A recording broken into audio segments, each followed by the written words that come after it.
Hello and welcome. My name is Colin Hennessy and as Executive Director of UChicago Alumni, which represents the more than 180,000 University of Chicago alumni around the world, it is my pleasure to welcome you to today's Harper Lecture. Harper Lectures bring UChicago faculty to cities around the world to present their research. This spring, for the first time in the program's 41-year history, Harper Lectures are going virtual. Thank you for joining us for our first virtual Harper. I'm pleased to report that with over 7,700 UChicago alumni and friends connected, this is by far the largest Harper Lecture in history. Now, before I begin, I have a few brief comments. There will be 3 people speaking today. You will hear my voice and our presenters. All participants will be muted. However, we encourage you to participate by asking questions. To do that, type a question in the Q&A box at any time during the talk. We'll keep track of all questions. If you have issues with audio, you may want to shut down programs running in the background or dial in from your telephone. Our presentation will last for about 60 minutes today. Our presenters will speak and then we'll have plenty of time for questions. The webinar is being recorded and we will make sure to share it on our YouTube channel. With that, I'm pleased to welcome Hal Weitzman, Executive Director for Intellectual Capital at the University of Chicago Booth School of Business, who will introduce our faculty expert. Hal is Editor-in-Chief of Chicago Booth Review, which I encourage you to look to for special COVID-19 coverage featuring original interviews with and articles by economists, social psychologists, operations and organizational experts about the crisis and how it will play out. You can read more at review.chicagobooth.edu. Hal is also the host of The Big Question. Hal, thank you for being here. Thank you, Colin, and thanks everyone for joining us tonight. And thank you for your continued loyalty and support of the University of Chicago. And thank you for joining us on this big experiment for UChicago and for the Harper Lectures. Your involvement with the school, especially during this crisis, is greatly appreciated. I particularly want to thank you for providing encouragement and resources to ensure that our students are able to thrive and draw the full benefit of a UChicago education at this difficult time. I'd like to get to as many of your questions as possible, bearing in mind there are 7,700 of us, so we won't get to all of them, but please do send us your queries. I'll do my best to get through as many of them as we can. And now it's my great pleasure to introduce Raghu. He really needs no introduction, and he's asked me to keep it short, so here it is. Raghuram Rajan is the Catherine Dusak Miller Distinguished Service Professor of Finance at Chicago Booth. He was Governor of the Reserve Bank of India from 2013 to 2016 and Chief Economist at the IMF from 2003 to 2006. He's the author of several books, including Fault Lines, which won the FT Best Business Book Prize in 2010, and most recently, The Third Pillar, which was nominated for the same prize in 2019. Raghu, we're delighted to have you in this first virtual Harper Lecture. And because we can't hear anyone else, I'm going to give you some applause. Raghu. Thank you. Well, welcome. Raghu, this crisis has been really fast moving and it's defied many predictions. But I want to start by asking you, as of now, 6:30 p.m. on April 13, 2020, how bad do you think this immediate crisis could get? I think as of today, it could get really bad. I think the sense of the damage it can do has been growing from, January. It's something in China. We've seen this before. It'll die out. To it's exploding in Italy. We should be aware that this is not just about global supply chains being disrupted for some time. And look, they've declared a lockdown, and that economy is going to be hurt, maybe Europe is going to be hurt, to seeing it in the United States and knowing that this is going to be with us for a while and is going to certainly have a huge impact in terms of lives lost, in lives impaired. That's the human tragedy, but also economic costs. Projections are all over the place, but people believe, sensible people believe that in the second quarter, we will see a decline in GDP projected at an annualized rate of about 30 to 40%. Now that's an alarming number and probably too alarming. What it means is over the quarter, we would probably lose about 10 percentage points of GDP in growth. Now, you don't have to extrapolate it through the end of the year because we believe there will be some recovery, but these are big numbers. We're talking about 15 to 20% unemployment by the end of this month or early next month. That's a really big number in the United States, but also in the rest of the world. And we haven't seen the worst yet in the emerging markets. So let's get the bad news out of the way, then we can talk about everything else. Raghu, as you know, and as Colin mentioned, at Chicago Booth Review, we've been talking to top economists, including yourself and other experts, about the crisis. And it seemed like a few weeks ago, many economists were predicting a V-shaped recovery. Then lots of economists seem to be forecasting a U-shaped recovery. So as we speak now, what shape recovery are you expecting? Well, the reality is nobody knows. So let me give you the one-handed economist answer, which is, I think at this point, very few people believe it'll be V-shaped. What you need to have in place for a V-shaped recovery is really a lot of confidence that you've dealt with the spread of the pandemic and the measures that you have in place to prevent it recurring are really quite strong. So a lot, if you think that managing the fight against the virus required a lot of capabilities, managing the recovery requires as much, if not more. Because think of it, in order to start up any place where there are people in close proximity, you need to check that everyone there is free of the virus.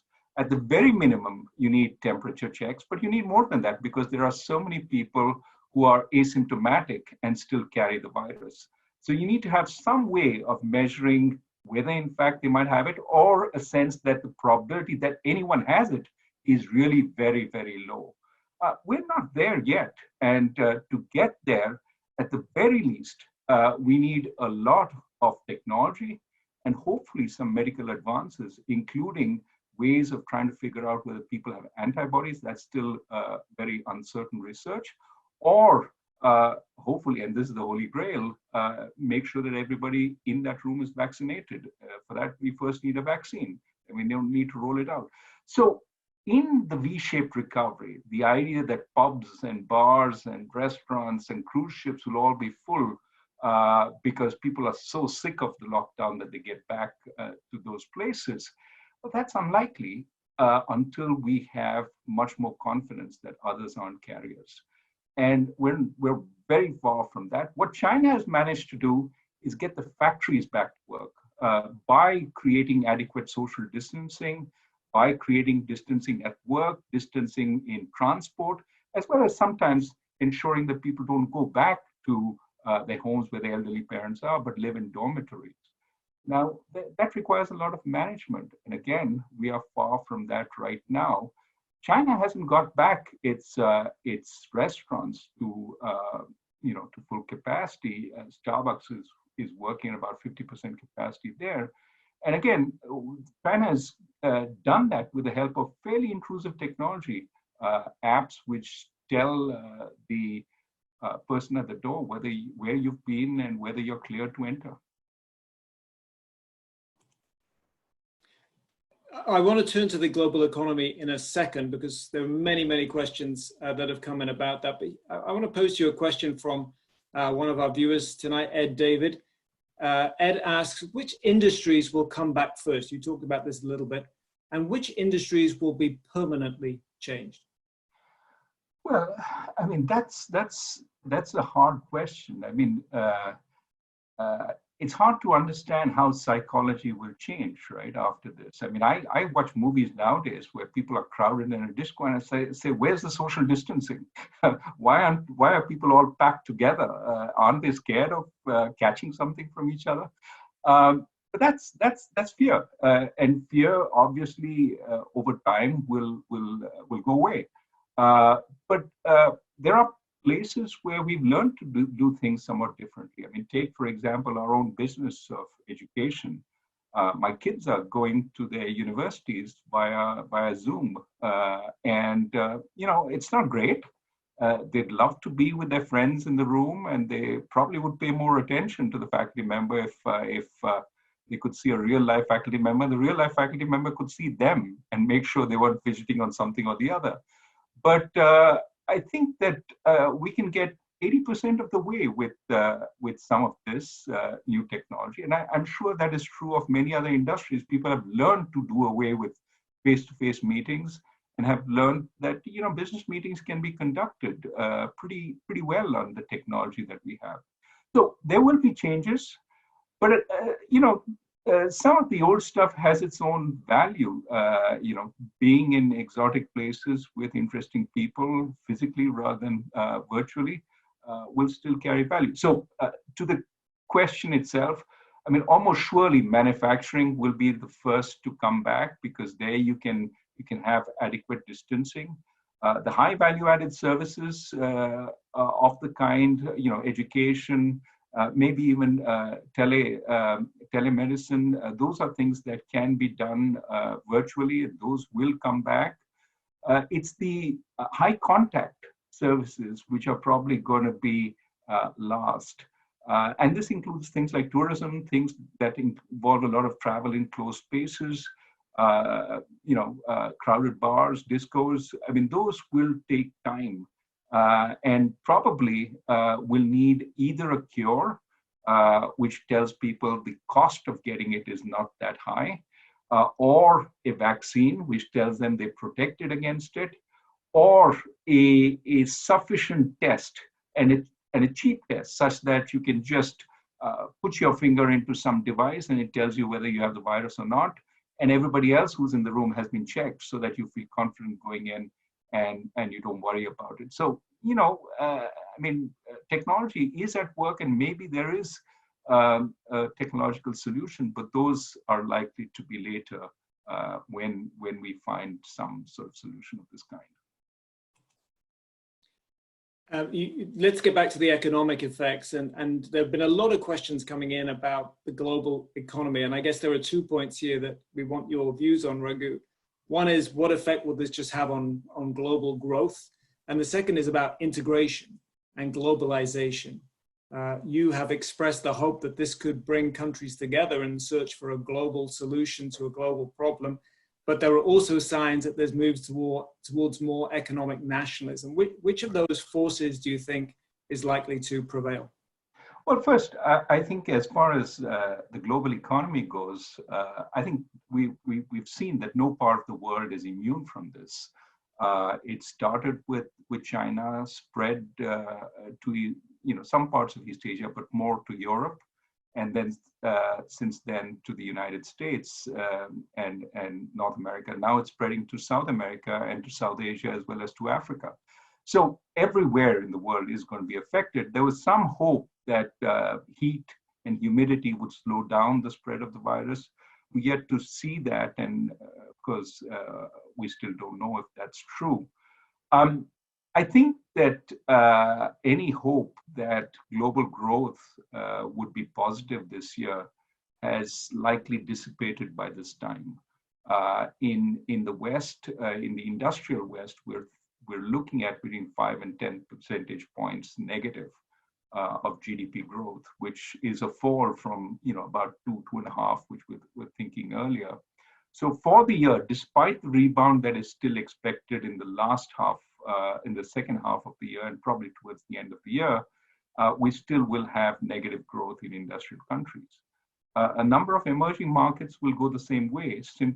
Even China, which has had spectacular rates of growth in the past, will probably go negative for this year, given how badly the virus has affected it in the first quarter, and given how slow the rebound is so far. Well, they've got to about 90% of capacity on the industrial side, but still some of the service sectors, there's a lot of it's hurting there. So bottom line, global growth, not great this year, hopefully better next year, and we will see a rebound. So the difference between this and the Great Depression, the reason why so much government and central bank effort is going on is the attempt is to keep the economy in a kind of coma, in suspended animation, so it can be woken up as soon as the pandemic is behind us. And of course, the economy will get hurt over this process. A number of firms will close, never to open again. But the idea is to minimize that damage so that it can start up. Now, I think from all that we've talked so far, it's not going to be so neat and clean. This was the hope of the V-shaped recovery. It's probably going to be much slower. Much of the recovery will be next year, but hopefully we should see some later this year. Now, the last part of the question was global cooperation. So it seems to me, again, there are two possibilities. One is, the nationalism that was already pretty strong before the virus gets accentuated by the effects of the virus. So China points finger at the US and says this was a US intelligence plot, and the US points finger at China and says this was concocted in China. We see in India some allegations that this was a Muslim plot. I mean, that kind of behavior can explode and make it much harder for communities to get together within countries and for countries to get together across the world. So that's one possibility. And I think that the more we re-elect nationalist leaders, the more likely that eventuality we have of a breakdown in the international order, a focus on trying to protect your country. And that means bringing supply chains inside, not being dependent on anywhere else in the world, which will be a tremendous blow to global growth. But also, I think it will be no answer, because think of taking away exports from many developing countries and emerging markets and saying, now you have to grow on your own. Well, what that will mean is much slower growth there. Much slower growth there will mean a lot of people will want to immigrate. Guess where they immigrate to? So it's going to create new problems. It's not going to solve the old problems. It's going to create new ones. The other possibility, and this is where I hold out more hope, is that we see a change in temper across the world. People see the fact that we are an integrated world. Unless you wipe out the virus everywhere, you haven't wiped out the virus anywhere. And if we are to have planes flying again across countries, if we are to have tourism, if we are to have all the benefits of globalization and growth, we have to be an open world, which means we have to focus much more on the problems that divide us across the world. And hopefully a change in the tenor of leadership across the world creates a more coming together. What are the new rules of the game that we need to make sure that some of the bad behavior we have indulged in over the last few years gets attenuated, as well as the old festering problems of the past of intellectual property? Is that how do we move towards a better world, a world which corresponds to the reality we all have today? Raghu, a lot of what we've heard about the data that suggests that some of the worst effects of the crisis so far have fallen on the most marginalized, on African American communities, on the undocumented, on the prison population. And we have a question that's related to that from, and apologies if I mispronounce your name, but it looks like Vinu Nirudu. Economic recessions and depressions inevitably increase the wealth gap between rich or poor. Will the aftermath of COVID-19 affect the wealth gap due to lost jobs or the impending economic recession? What are your thoughts, Raghu, on how this will affect the diverging gap between the haves and have-nots? Almost surely, it's accentuating that gap, right? I mean, take India, where one of the devastating scenes was of migrants who, once the lockdown started, had no sense that they would have food on the table to eat, and essentially put their bags on their back and started walking home to their village because the trains had been stopped. And you see this playing out country after country. One of the sort of pieces of data we see in Chicago is the most affected community is the African American community, which of course surrounds us here. We're in the midst of it in Hyde Park, and so this must be a source of concern. Because it's accentuating the fault lines that were already present in the world, a world where the haves benefited much more from their access to education, to healthcare, than the have-nots. And it was a world where technology sort of rewarded those who could benefit from these differences, while it automated the jobs and automated jobs away for those who could not. I would take a more optimistic view of this, which is that now that we've come face to face with how, to some extent, underprivileged large segments of our society are, and how unprotected they are, as we look forward, we think about how we remedy all this. What do we need to do? Because one of the things we have to think about is that, we thought these kind of crises happened once in a lifetime. Remember global financial crisis? We thought this is the worst it can get. So let's throw everything at it because, it's not going to happen again in our lifetime if we manage to avoid it. Well, 10 years later, we're back there. And it's again, let's do what it takes because this is once in a lifetime. Well, there's so many other challenges which could hit us down the line. And so we need to think about what kind of society is best positioned to deal with these kinds of blows. And that I don't suggest that means throwing capitalism out. We have to recognize that capitalism has been a very important factor in getting us the kind of wealth that we have in industrial countries. But we need to think whether what surrounds it, what surrounds the markets, the nature of government, the nature of the community, whether that's sufficient for the kinds of risks and challenges that we face going forward. So I hope there will be a healthy debate. And from that debate, unlike the debate post-global financial crisis, where it seemed as if what the policymakers had taken away was we just need to stimulate and we'll be out of it. Now it is, well, we need to fundamentally rethink the kind of society we live in and deal with the problems, if nothing else, because this has exposed the fault lines. Okay, on that exact note, Raghu, you talked about the effect on society. What about the effect on the treasuries around the world? Because we've had unprecedented levels of government spending and a lot of questions asking about the effect of that policy. I'm going to read you two. One from David Eigel. I'm really worried about the level of national debt, especially the increased debt we, presumably the United States, are now taking on. How much is too much? And one from Bruce Kovarik. How are governments paying for their responses to the pandemic? Will deficit spending have serious consequences? Inflation, currency market collapse. Your colleague Chiang Tai-sheh this week was writing about the possibility of sovereign debt defaults and the need to pay attention to that. What are your thoughts about sovereign debt and how much is too much? It's huge. Earlier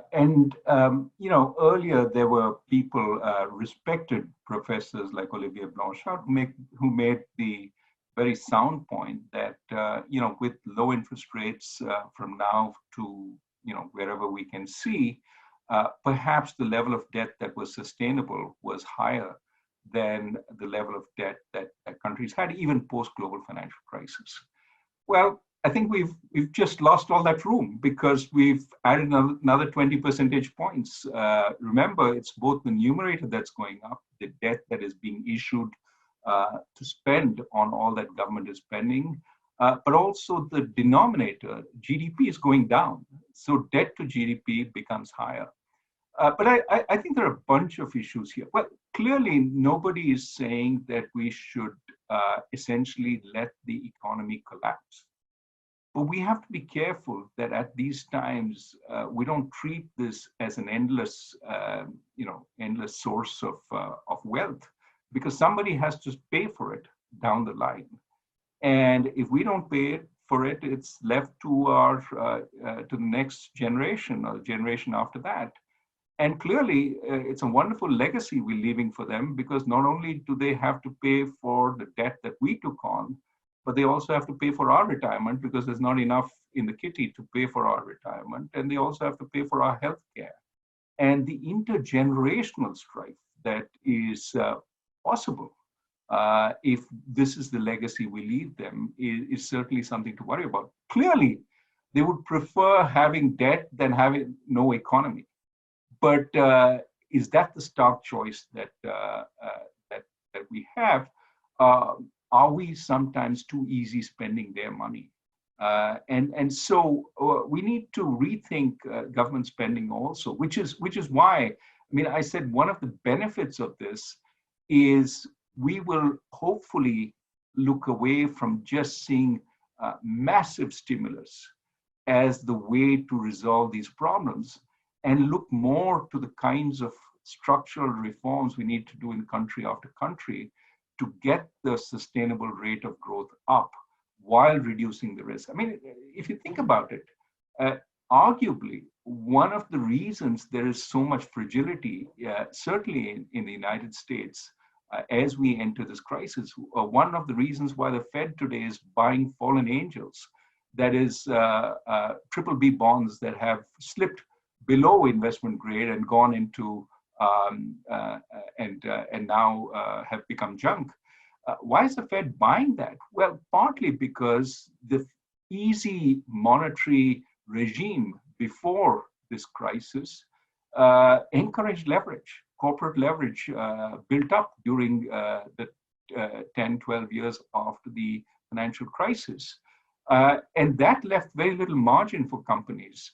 Which is why so many of them are saying we need government aid to help us during this few months that there's a lockdown. I mean, the argument that this is unprecedented, it's not our fault, therefore bail us out is bogus. I mean, there are lots of things which are not people's fault. It's not the taxpayers' fault that coronavirus happened.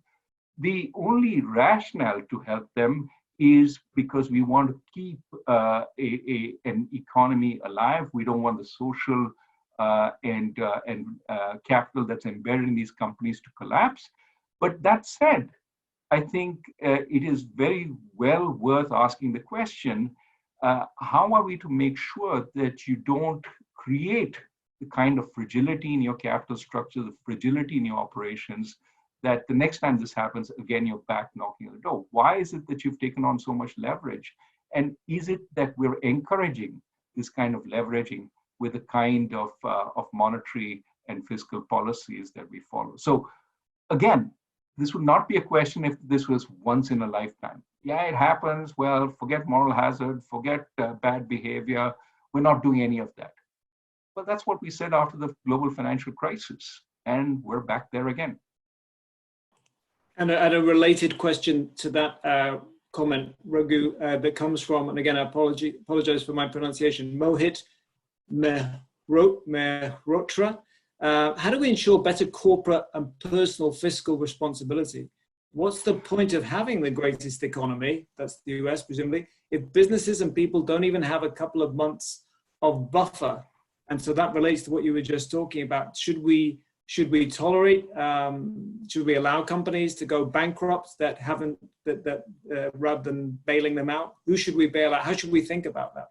Should we bail out? Yeah. So some companies are, it's not their fault. They're struggling. They don't make much money. They're in very competitive markets.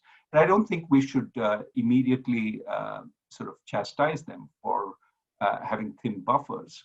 But there are other companies that made plenty of money, were in monopoly situations, and didn't create enough of a buffer. In fact, loaded up on debt, and now are faced with a much more difficult situation.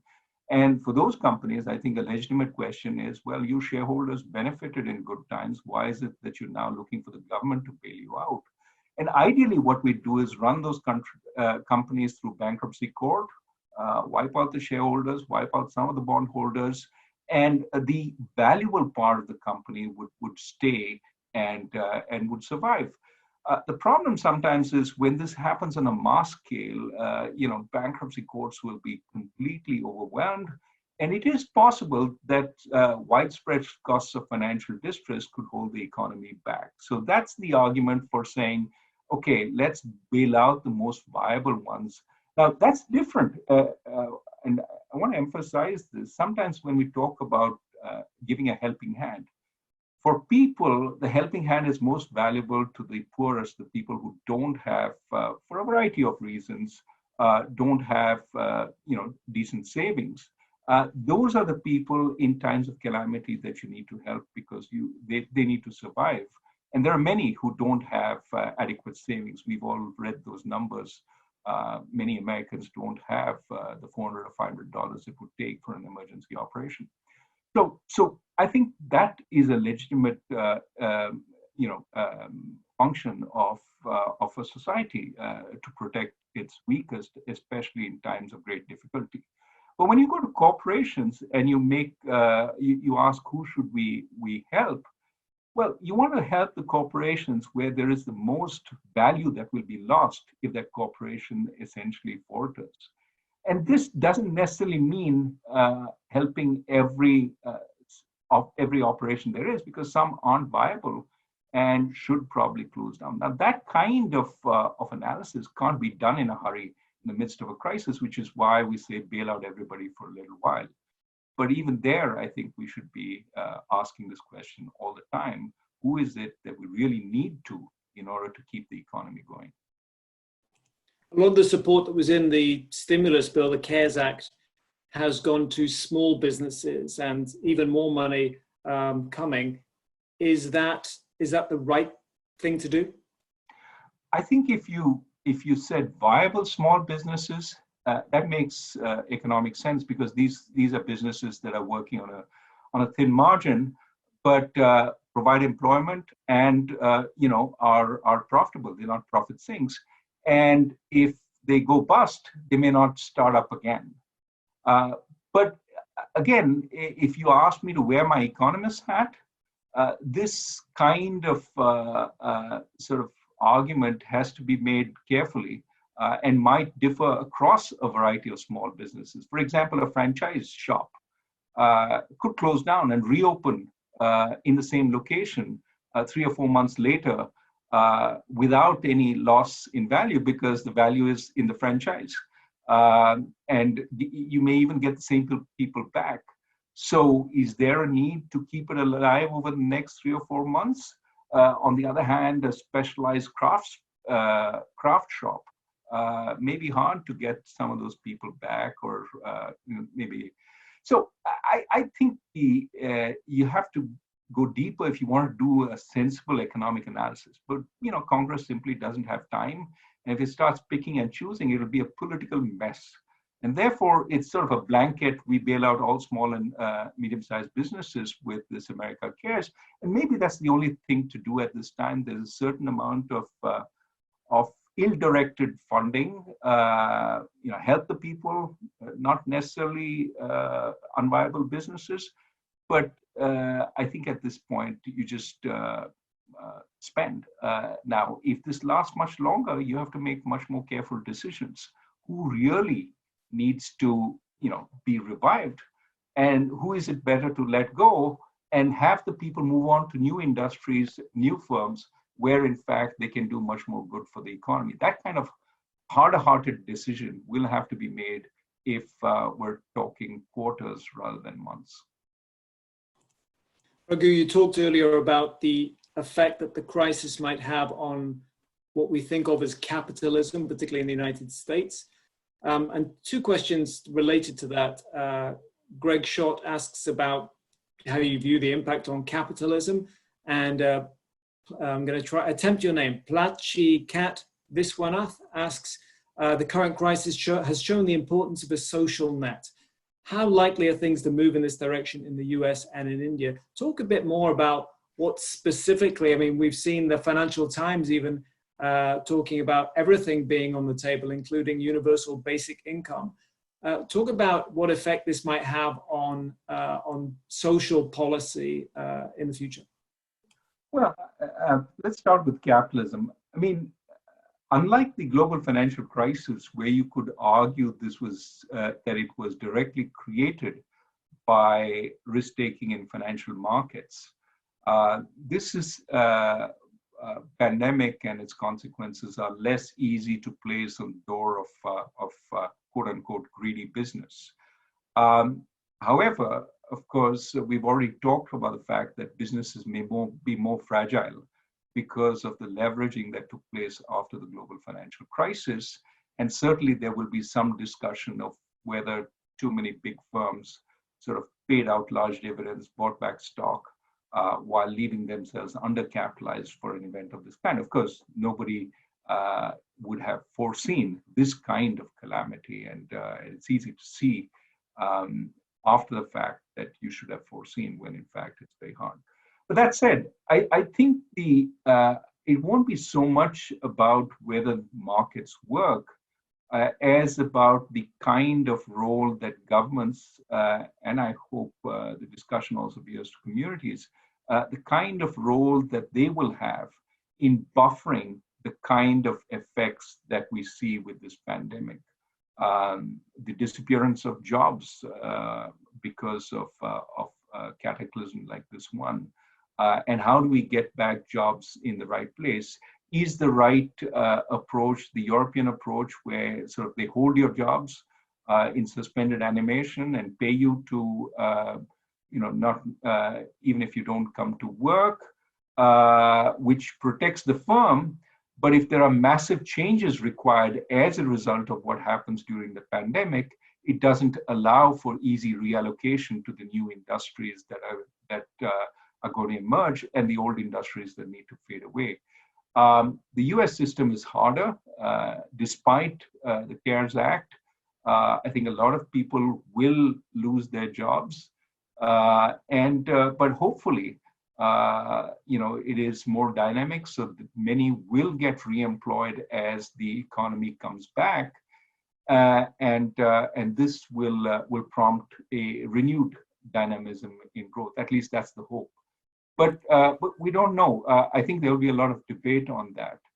On the safety net itself, whether in fact we're going to see a bigger debate about the safety net, about healthcare for all, about universal basic income, almost surely we will. But then we will also have an accompanying debate about who's going to pay for it, because the debt level we start out with will be much higher.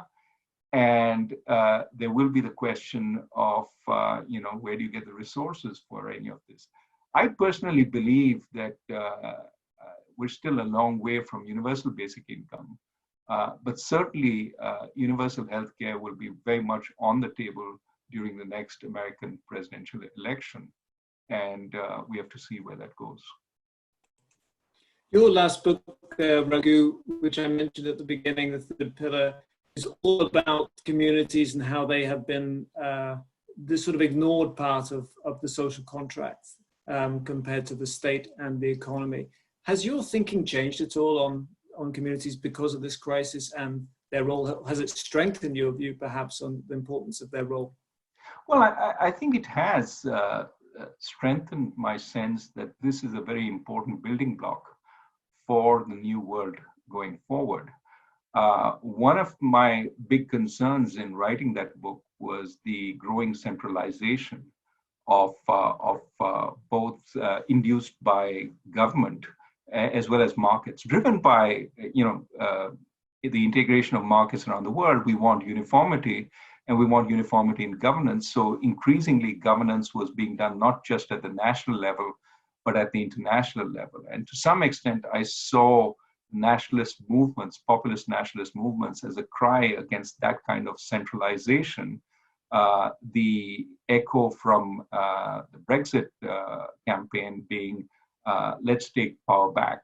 And I thought that that was a very strong voice, but what was important was to listen to it some while preserving the benefits of global trade, of global investment. So how do we get the benefits, which absolutely we need, given that we are an integrated world and we can't wall ourselves off from poorer parts of the world.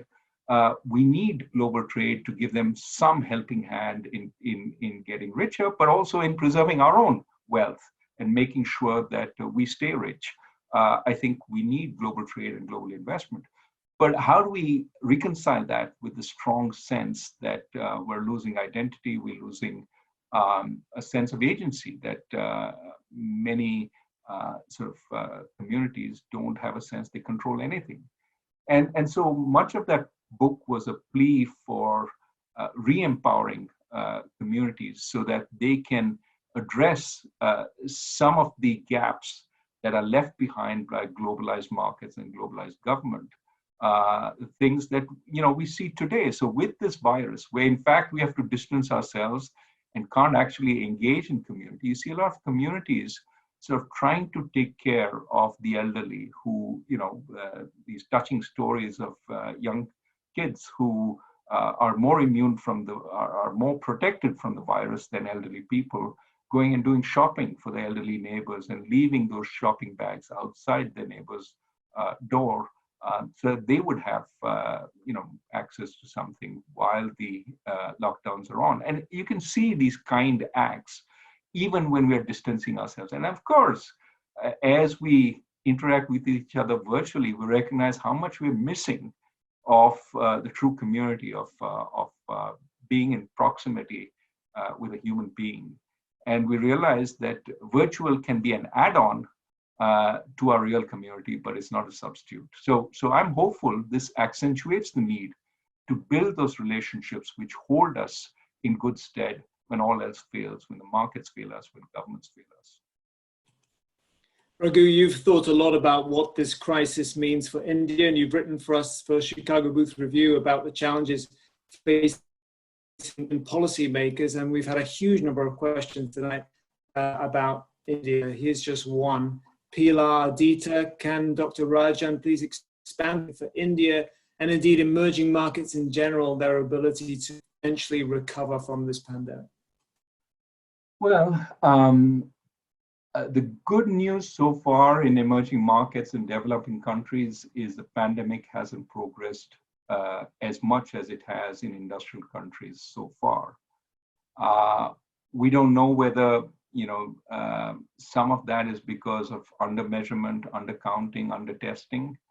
But thus far, apart from China, none of the large emerging markets has been hit in a big way. It may be that we're seeing it coming. Certainly in India, we see the growth rate of cases following the same exponential path. And I think that is true of other emerging markets like Russia and so on. So the worst is probably yet to come. And we have to see how bad it gets, because many of these countries, developing countries in Africa and South Asia, more than developed than emerging markets, have very limited medical resources. And even now, even if they have the financial resources to order medical equipment, there aren't masks to be had for love or money around the world. There aren't ventilators to be had. They're all being sort of, in a sense, driven towards the industrial countries whose need is high at this point. I am hopeful that either the industrial countries get satiated as they bend the curve on the number of cases, and hopefully, like New York seems to be discovering, they don't use all the capacity that they've put in place. And over time, we find there is spare capacity, which can now be redirected to some of the poorer areas of the world because they will desperately need it at that time. So the sequencing of the crisis across geographical areas may be a boon because it allows the transference of resources if the world comes together on that. But I do think the world needs to come together because if the crisis hits the emerging markets and developing countries in the same way that it hit Italy and the United States, those will look really mild in comparison to what happens in those poorer countries because they simply don't have the same kind of resources to fight the virus. Raghu, you talked earlier about the economic nationalism and the barriers that might come up as a consequence of this crisis. And there's a question here from David Mordecai regarding industrial organization. Would you care to speculate on the logistical prospects for 3D printing or automation, robotics resulting from the current situation? Well, David, if this is my old student, David, hi. And, as usual, you ask a tough question. And I don't know the answer.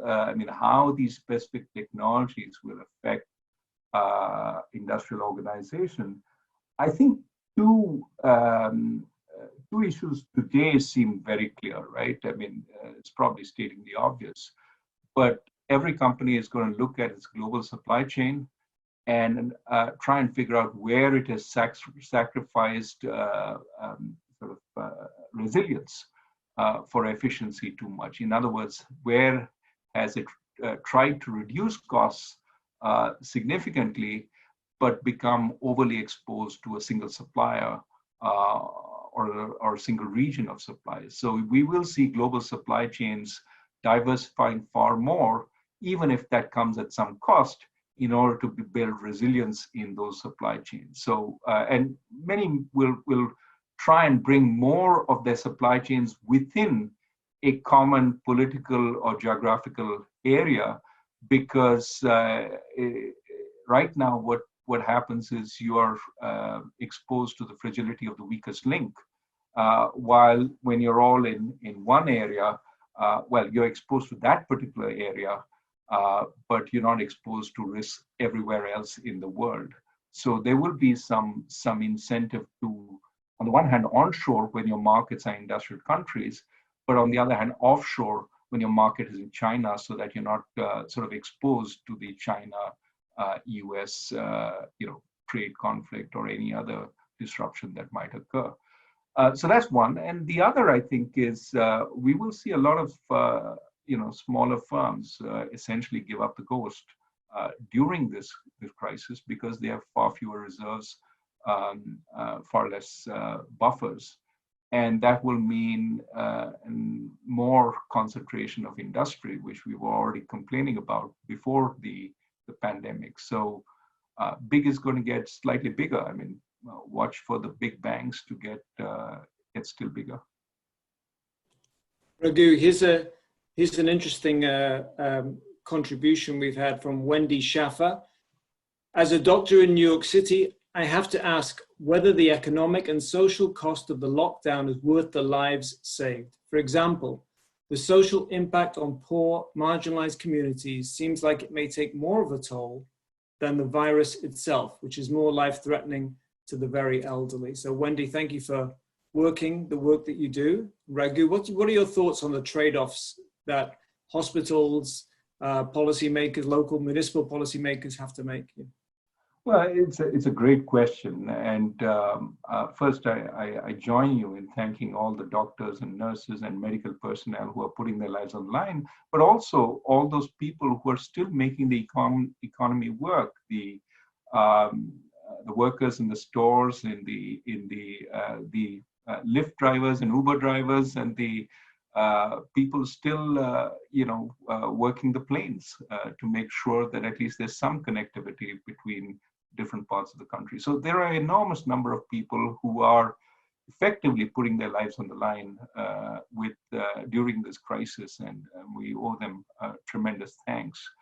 I think there are two parts to this question, right? So let me start first with how many lives are we going to trade off for economic activity? And I think if you put it so bluntly, very few politicians would know what the answer is.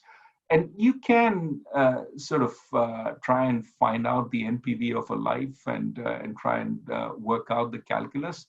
But the reality is that's not how politics works, right? So what would happen is, supposing you didn't do any of the social distancing, you did mild social distancing, and then you had the spread of the virus, and then you had a massive overload of the medical system, where doctors had to make the choice every minute for a few weeks of which patient to save and which patient to let die.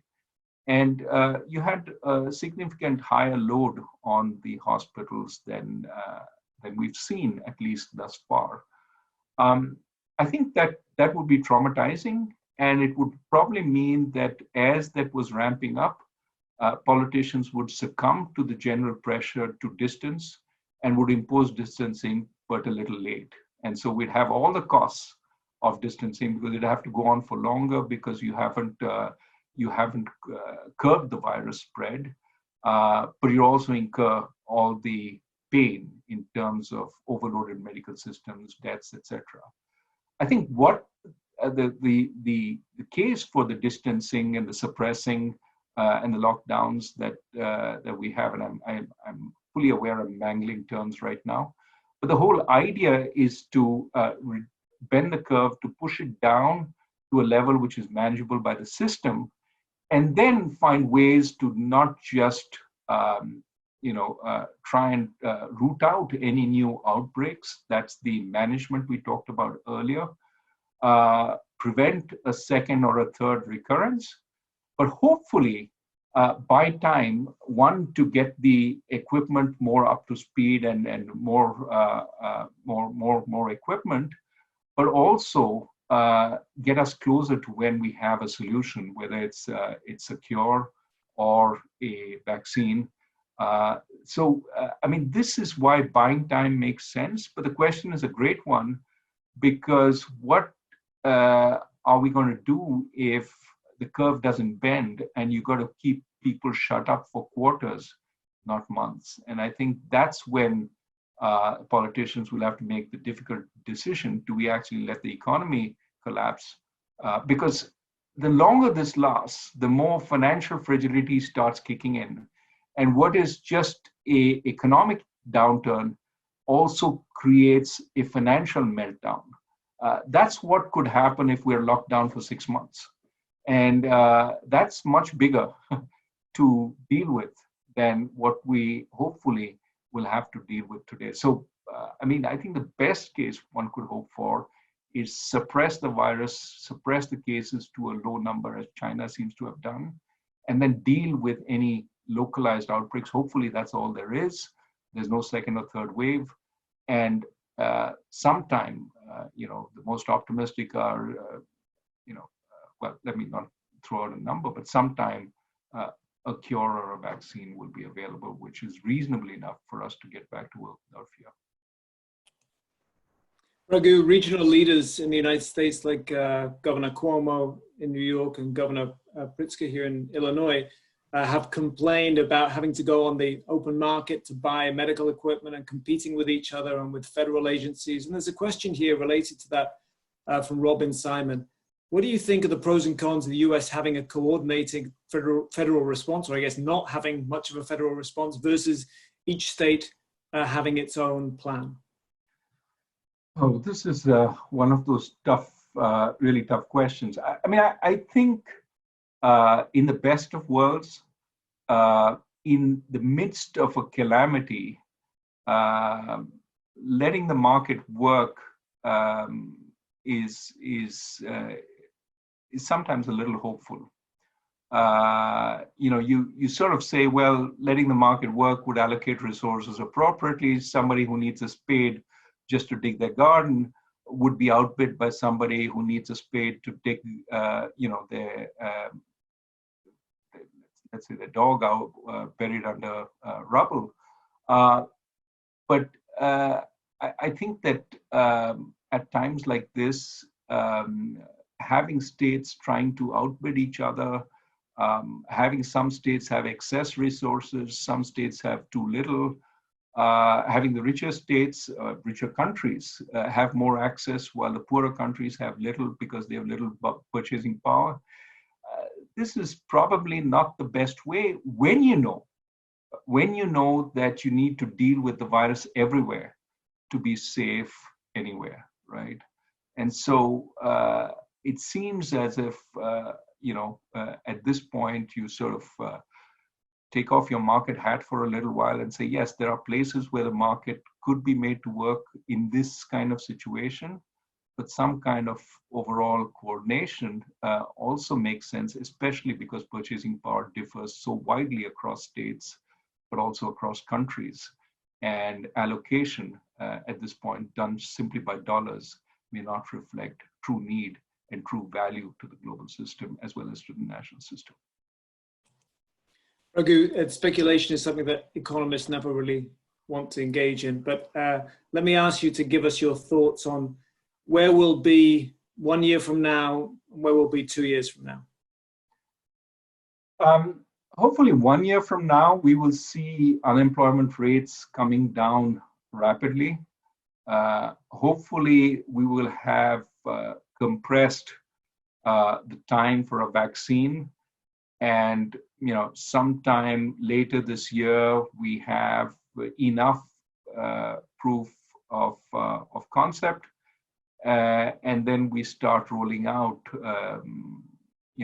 both on multiple dimensions, whether it's testing, whether it's vaccine, whether it's cure. And so we see a recovery well underway a year from now.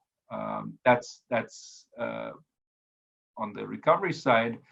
And hopefully 2 years from now, this is a nightmare, but a nightmare of the past, that we're in a much better shape. We probably won't be back to the very healthy levels of unemployment we had before this pandemic, 3.5%, but we will have brought it down to something which is more like the historical norms. But also, hopefully, we will be talking about all the fault lines that have been exposed, and how do we fix the global system? How do we fix the national system? How do we make sure that this is a sustainable economy going forward, and not an economy which is so dependent on drips of stimulus and so fragile to blows.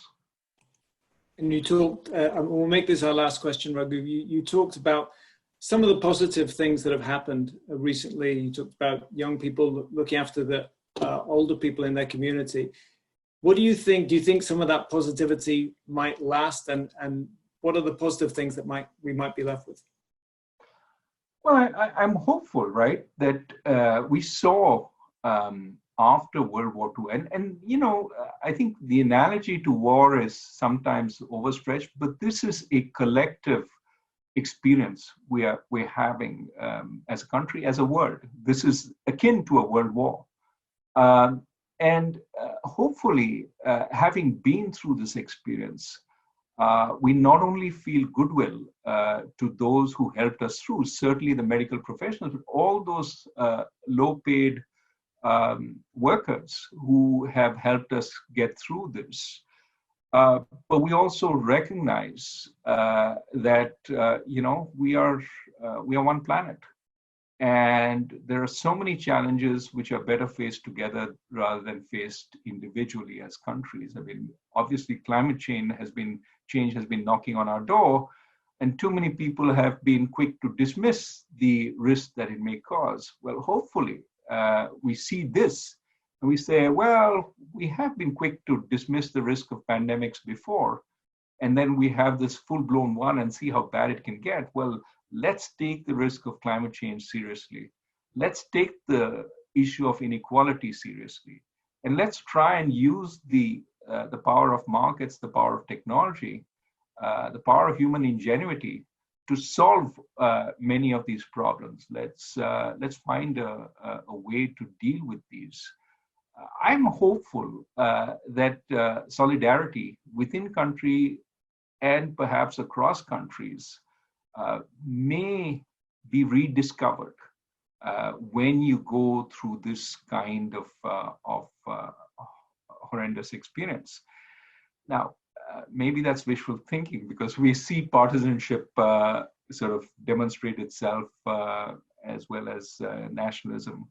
But hopefully the good people on this earth can overcome the not so good. Raghu, thank you very much for sharing your insights with us.